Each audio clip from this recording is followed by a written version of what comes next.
Hello दोस्तों, welcome to our channel. ये कहानी है एक मिस्टीरियस आइलैंड की जहां एक प्लेन क्रैश हो जाता है और कुछ लोग इस आइलैंड पर फंस जाते हैं जहां पर काफी मिस्टीरियस क्रोकोडाइल और स्पाइडर्स हैं।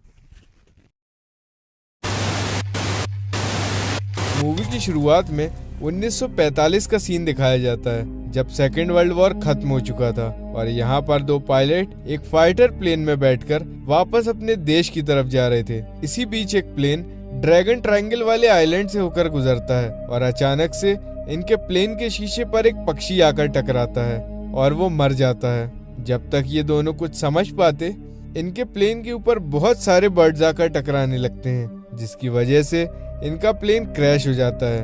अब ये दोनों पायलट अपनी जान बचाने के लिए पैराशूट से प्लेन के नीचे कूद जाते हैं। इसमें से एक पायलट तो सेफली आइलैंड पर उतर जाता है पर दूसरा अब भी हवा में था और तभी समुद्र के अंदर से अचानक से एक बहुत बड़ा जायंट क्रोकोडाइल निकलता है और उस पायलट को खा जाता है और वापस पानी में चला जाता है। अब दूसरा पायलट ये सब देखकर घबरा जाता है और जंगल में भागता है। अब सीन चेंज होता है और हम प्रेजेंट का सीन देखते हैं जहां पर एक पैसेंजर प्लेन इसी ड्रैगन ट्रायंगल वाले आइलैंड से होकर गुजरता है। इस फ्लाइट में लिन नाम का एक आदमी था जो कि अपनी बेटी को एक लड़के से बात करता हुआ देख लेता है और जब वो इसके बारे में अपनी बेटी से पूछता है तो वो उससे बहुत रूडली बात करती है।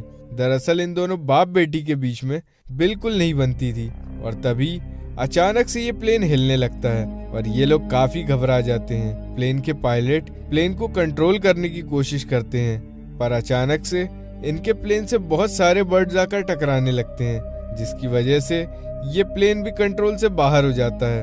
अब पैसेंजर्स की जान बचाने के लिए पायलट प्लेन को पानी में ही लैंड कराने की कोशिश करते हैं पर उनकी ये कोशिश नाकामयाब होती है क्योंकि ये प्लेन सीधा एक चट्टान से जाकर टकराता है जिसकी वजह से प्लेन के दो टुकड़े हो जाते हैं और प्लेन के आगे के हिस्से में बैठे लोग तुरंत मारे जाते हैं और पीछे का हिस्सा अलग होकर किनारे पर बहकर आ जाता है।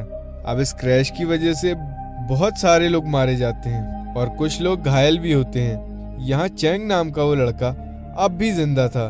चैंग लिन की बेटी यी के पास आकर उसके बारे में पूछता है पर जब यी के डैड आकर उस लड़के से बात करने के लिए मना कर देते हैं जिसकी वजह से वो फिर से नाराज हो जाती है। अब यहाँ पर सभी लोग अपने फोन से मदद बुलाने का ट्राई करते हैं पर किसी के भी फोन में नेटवर्क नहीं आ रहे थे, इसीलिए यहाँ पर मौजूद सभी लोग काफी टेंशन में थे। इन लोगों के पास पीने के लिए ज्यादा पानी भी नहीं था, इसीलिए लिन और चैंग जंगल में खाने पीने की तलाश में जाते हैं। यहाँ लिन चैंग से कहता है कि तुम मेरी बेटी से जरा दूर ही रहो। अब रास्ते में इन्हें जमीन पर बहुत बड़े जानवरों के पैर के निशान दिखाई देते हैं पर ये लोग उस निशान को इग्नोर करते हुए आगे बढ़ जाते हैं। अब कुछ दूर चलने के बाद इन्हें एक झोपड़ी दिखाई देती है। वहीं दूसरी तरफ प्लेन से गिरे लोगों में एक लड़का पानी में गिरे अपने सामान को देखता है और तभी कोई चीज अचानक से आकर उसे पानी में खींच लेती है पर किसी की भी नजर उस लड़के पर नहीं पड़ती। अब बचे हुए लोगों में ली नाम का एक आदमी और उसकी प्रेग्नेंट वाइफ भी वहाँ फंस गए थे। ली अपनी वाइफ के लिए पीने का पानी लेने जाता है। यैन यहाँ यी से बात करती है और हमें पता चलता है कि यी और उसके डैड उसकी मॉम के फ्यूनरल से आ रहे हैं। इधर जब ये लोग झोपड़ी के अंदर जाते हैं तो उन्हें अंदर कुछ हथियारों के साथ साथ एक किताब भी मिलती है। ये किताब उसी बचे हुए पायलट की थी जिसे हमने मूवी की शुरुआत में देखा था। अब इस किताब को पढ़कर इन्हें ये पता चलता है कि इस आइलैंड पर एक बहुत बड़ा जायंट क्रोकोडाइल भी मौजूद है। ये बात जानने के बाद लिन तुरंत भागकर अपनी बेटी के पास जाने लगता है। वहीं दूसरी तरफ चाव नाम का एक पैसेंजर एयर होस्टेस से पानी के लिए लड़ने लगता है। यहाँ ली उसे बहस करने से रोकता है लेकिन चाव उल्टा उसी से लड़ने लगता है और इन दोनों को छुड़ाने के चक्कर में एक आदमी पानी में गिर जाता है और अचानक से एक मगरमच्छ उस पर आकर अटैक कर देता है। अब जब तक ये लोग कुछ समझते, देखते ही देखते यहाँ बहुत सारे मगरमच्छ किनारे पर आ जाते हैं और इन लोगों के पीछे पड़ जाते हैं। अब इनसे बचने के लिए ये लोग जंगल की तरफ भागने लगते हैं और थोड़ी देर बाद जब लिन यहाँ पर पहुँचता है तो उसे यहाँ पर कोई नहीं दिखाई देता। यहाँ तक कि प्लेन से गिरने की वजह से जिन लोगों की मौत हो गई थी उन लोगों की डेड बॉडीज भी यहाँ मौजूद नहीं थी। अब लिन मगरमच्छों के पंजों के निशानों को देखकर समझ जाता है कि ये सारा काम मगरमच्छों का ही है।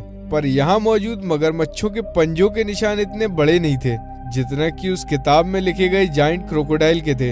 इसके बाद वो अपनी बेटी को ढूंढने वापस जंगल में आता है। यहाँ सभी लोग मगरमच्छ से बचकर भाग रहे थे और तभी एक एयर होस्टेस नीचे गिर जाती है और इनके पीछे एक बड़ा मगरमच्छ था जो कि उसे खा जाता है। अब बाकी बचे हुए लोग भागते हुए एक नदी के पास पहुंचते हैं। ये जगह इन लोगों को थोड़ी सेफ लग रही थी। अब क्योंकि ये पानी झरने से बहकर आ रहा था इसीलिए ये लोग इस पानी को पी लेते हैं और तभी झाड़ियों में से किसी के चलने की आवाज आती है।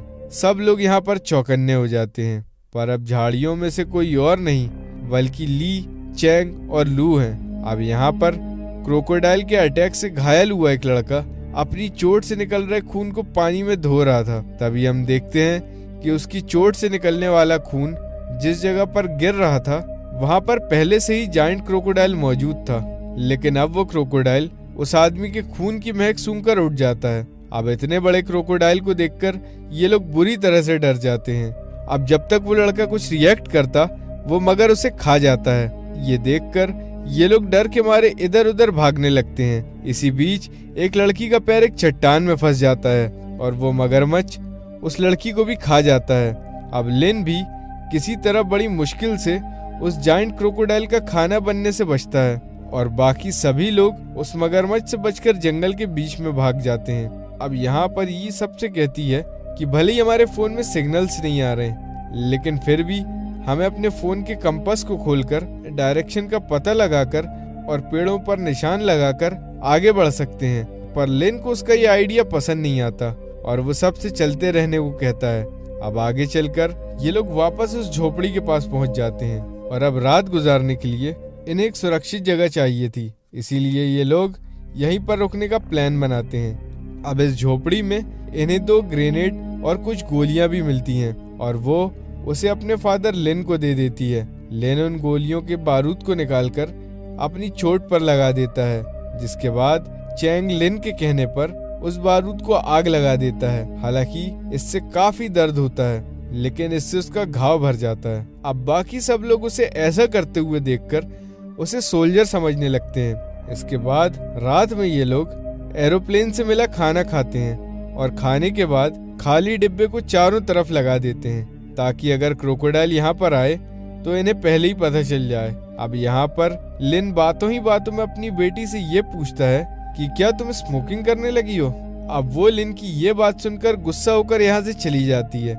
यहाँ लिन लू को बताता है कि मेरी बेटी मुझसे इसलिए नाराज है क्योंकि मैं उससे 5 साल बाद मिला हूँ। इसके बाद ली और लू रात को पहरा देने लगते हैं। तभी इन पर ऊपर से एक कंकाल गिरता है।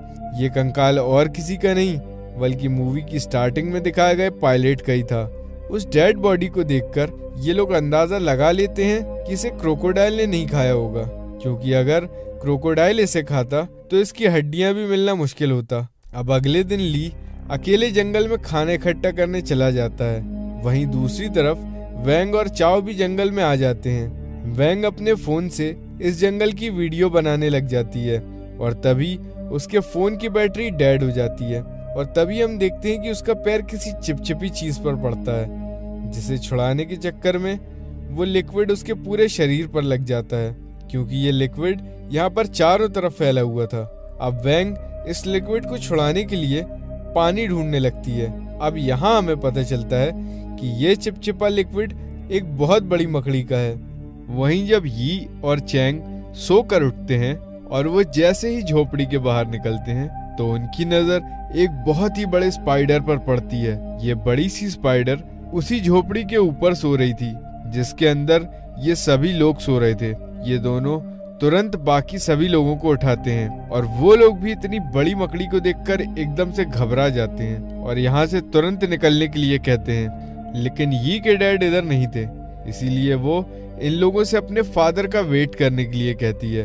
पर वो मकड़ी कभी भी उठ सकती थी, इन लोगों के पास ज्यादा समय नहीं था, इसीलिए ये लोग मकड़ी से बचते बचाते झोपड़ी से बाहर निकलते हैं और तभी ये देखते हैं कि बाहर लू सो रहा है। उसे देखकर चैंग उसे उठाने जाता है और तभी इनमें से एक आदमी स्पाइडर से डरकर घबराहट में यहाँ से भागने लगता है। और इस स्पाइडर से बचने की जगह उसी से जाकर टकरा जाता है और तभी उस स्पाइडर की नींद खुल जाती है और वो तुरंत उस आदमी को मार डालती है। अब ये सब देखकर इन लोगों में भगदड़ मच जाती है। वहीं दूसरी तरफ लिन को इन लोगों के चीखने की आवाज आती है और वो तुरंत भागकर इन लोगों के पास जाता है। यहाँ ये बड़ी सी मकड़ी कुछ लोगों को घेर लेती है। अब लू एक पत्थर उठाकर उस मकड़ी के मुंह पर मारता है, जिससे कि उस स्पाइडर का ध्यान लू पर आ जाता है और वो इन लोगों को छोड़कर लू का पीछा करने लगती है। और अब थोड़ी ही देर में यहाँ पर कई सारे स्पाइडर्स आने लगते हैं, जिन्हें देखकर ये लोग फिर से यहाँ से भागने लगते हैं। ये सभी भागते हुए उस हट के पास वाली झाड़ियों के पास जाकर छुप जाते हैं, पर वो स्पाइडर इनका यहाँ भी बाहर निकलने का वेट कर रही थी। अब लिन यहाँ पर आ जाता है और स्पाइडर्स का ध्यान अपनी तरफ खींचकर उन्हें अपने पीछे लगाकर उसी हट के पास आ जाता है, जहाँ लू भी उसे मिल जाता है और फिर ये दोनों उस हट के अंदर छुप जाते हैं। पर तभी हम देखते हैं कि उस हट के ऊपर अब भी एक स्पाइडर है। वो स्पाइडर एकदम से अपने टेंटिकल से लू पर हमला कर देता है, जिससे कि लू बहुत बुरी तरह से घायल हो जाता है। पर लिन यहाँ पर स्पाइडर का टेंटिकल काट देता है, लेकिन टेंटिकल घुसने की वजह से लू का बहुत ज्यादा खून निकल गया था, जिसकी वजह से वो मारा जाता है। अब वो स्पाइडर लिन के ऊपर हमला करने लगता है, पर लिन किसी तरह से उससे अपनी जान बचाता है और उसी के टेंटिकल से उससे लड़ने की कोशिश करता है। इसके बाद मौका पाकर वो उन दोनों ग्रेनेड्स में से एक ग्रेनेड स्पाइडर की तरफ फेंक देता है, जिससे कि वो स्पाइडर मर जाता है। दूसरी तरफ बाकी लोगों को आगे जाकर कुछ फ्रूट्स पड़े हुए मिलते हैं, जिन्हें देखकर ये समझ जाते हैं कि ये फ्रूट यहाँ यी के फादर लिन नहीं छोड़े होंगे। इसके बाद आगे चलकर इन्हें सामने एक छोटी सी नदी मिलती है। अब येन और बाकी दो लोग तो नदी पार कर लेते हैं, पर जब तक चैंग उस रिवर को पार करता तभी वहाँ एक क्रोकोडाइल आ जाता है। लेकिन जैसे ही वो क्रोकोडाइल चैंग को खाता है, तभी मौके पर यहाँ पर लिन आकर चैंग को बचा लेता है और बाद में बड़ी चालाकी से वो मगरमच्छ को वापस नदी में पहुंचा देता है। अब यहाँ पर यी को अपने फादर की इम्पोर्टेंस का पता चलता है और वो अपने फादर को प्यार से गले लगा लेती है। वहीं दूसरी तरफ वैंग और चाओ पानी के पास पहुंच जाते हैं। अब यहाँ आकर वैंग उस नदी में घुसकर अपने शरीर पर लगा लिक्विड धोने लगती है और तभी उस पानी में कुछ गिरने की आवाज आती है, पर ये दोनों उस आवाज पर ज्यादा ध्यान नहीं देते। यहाँ हमें पता चलता है कि ये आवाज उसी मगरमच्छ की थी और वो इनकी तरफ बढ़ रहा था और वो एकदम से आकर वैंग का एक पैर दबोच लेता है। यहाँ वैंग चाओ से मदद मांगती है, पर चाओ उसकी मदद करने के बजाय उसे लात मारकर मगरमच्छ के पास ढकेल देता है, जिससे कि मगरमच्छ का काम तो आसान हो जाता है और वो वैंग को मार डालता है। इधर लिन को भी वो क्रैश प्लेन मिल जाता है, जो मूवी की स्टार्टिंग में हमें दिखाया गया था। प्लेन को चेक करने पर इन्हें इसमें ऐसी चीज मिलती है जिसे देखकर ये लोग समझ जाते हैं कि इस प्लेन का इस्तेमाल न्यूक्लियर वेपन्स को ट्रांसपोर्ट करने के लिए किया जाता था और इसी के रेडिएशंस की वजह से यहाँ के मगरमच्छ और मकड़ियाँ इतने बड़े बड़े हो गए हैं। अब यहाँ पर इन्हें एक पुराना रेडियो भी मिलता है, जिसे चैंग ठीक करने लगता है। इसी प्लेन में लू को एक मशीन गन मिलती है। अब इतने में रेडियो भी ठीक हो जाता है और यी रेडियो पर रेस्क्यू टीम से बात करके उन्हें यहाँ के हालात के बारे में सब कुछ बता देती है, जिसके बाद रेस्क्यू टीम इनको बचाने के लिए यहाँ पर आने लगती है। ये सबको बताती है कि रेस्क्यू टीम साउथ ईस्ट की तरफ किनारे पर मिलेगी, हमें किसी भी तरह वहां तक पहुंचना होगा। अब आगे चलकर रास्ते में इन्हें चाओ भी मिल जाता है। यहाँ पर ये लोग चाओ से पूछते हैं कि तुम्हारे साथ तो एक लड़की भी थी ना, वो कहाँ पर है? चाओ इन्हें बताता है कि अब वो मगरमच्छ के पेट में है। इसके बाद ये सभी लोग साउथ ईस्ट की तरफ आगे बढ़ते हैं, पर आगे चलकर इन लोगों के सामने एक बहुत बड़ी नदी पड़ती है।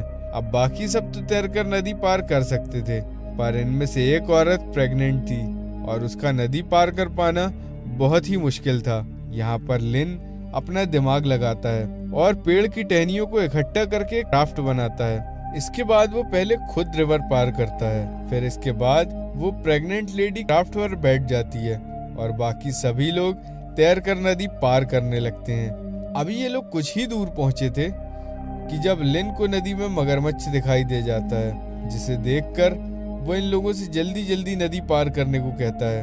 अब इसी बीच प्रेग्नेंट लेडी को खींचते खींचते क्राफ्ट की रस्सी टूट जाती है और बाकी लोग किसी तरह से रिवर पार कर लेते हैं, पर वो प्रेग्नेंट लेडी और उसका पति अब भी नदी में ही थे। अब ली अपनी बीवी को बचाने के लिए उस राफ्ट को किनारे की तरफ धक्का दे देता है और उस मगरमच्छ का ध्यान भटकाने के लिए और अपनी बीवी और बच्चे की जान बचाने के लिए वो खुद को उस मगरमच्छ का खाना बन जाने देता है।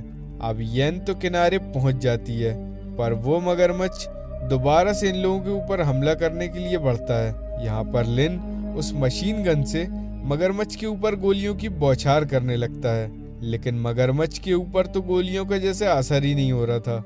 इधर भागते हुए चाओ जमीन पर गिर जाता है, जिसे देखकर यी उसकी मदद करने के लिए आती है, लेकिन चाओ उसे खींचकर मगरमच्छ की तरफ ढकेल देता है।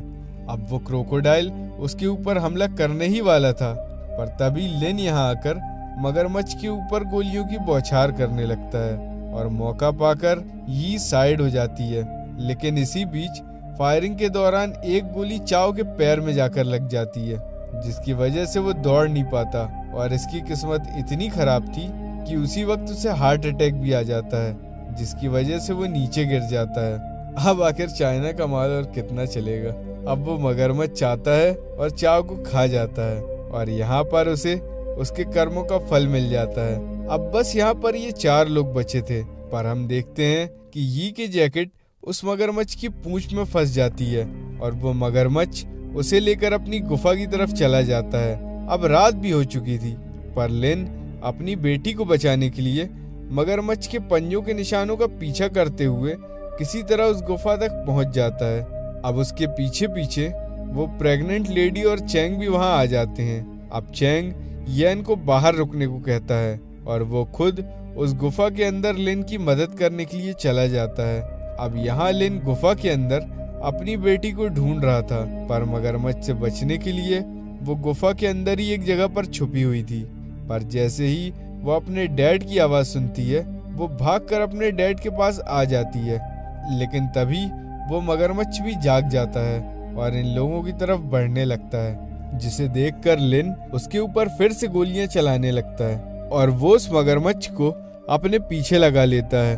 वो चैंग से कहता है कि वो यी को लेकर यहाँ से चला जाए। यहाँ पर लिन का प्लान ये था कि वो उस बचे हुए ग्रेनेड से उस मगरमच्छ को मार डालेगा, लेकिन हड़बड़ाहट में उसके हाथ से वो ग्रेनेड वहीं गिर जाता है।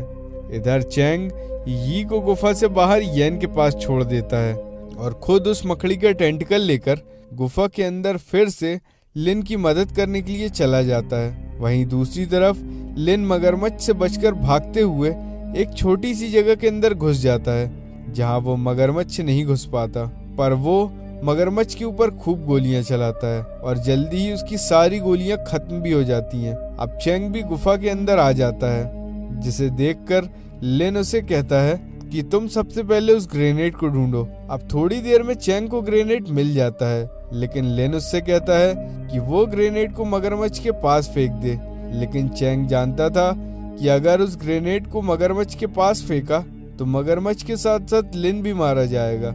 इसीलिए वो मगरमच्छ का ध्यान अपनी तरफ करके वहां से भागने लगता है। चैंग जैसे ही लिन से थोड़ा दूर जाता है, वो ग्रेनेड का पिन निकालकर मगरमच्छ के पास फेंक देता है, जिससे कि धमाके से वो मगरमच्छ बुरी तरह से घायल हो जाते हैं। अब ये दोनों फाइनली यहाँ थोड़ी राहत की सांस लेते हैं, क्योंकि उन्हें ऐसा लग रहा था कि अब मगरमच्छ मर गया होगा। और अब लिन चैंग के ऊपर गुस्सा भी नहीं था, क्योंकि अब वो उसे समझने लगा था और अभी दोनों साथ में बाहर आने लगे थे। तभी हम देखते हैं कि वो मगरमच्छ फिर से उन पर हमला कर देता है, लेकिन लिन तुरंत चैंग से मकड़ी का टेंटिकल लेकर उस मगरमच्छ के पेट को चीरकर उसे मार डालता है और यहीं पर उस मगरमच्छ का काम तमाम हो जाता है। इसके बाद ये दोनों गुफा से बाहर आते हैं। यी अपने फादर को देखकर बहुत खुश होती है और वो दोनों साउथ ईस्ट की तरफ पहुंच जाते हैं और सुबह होते ही रेस्क्यू टीम वहां पर आ जाती है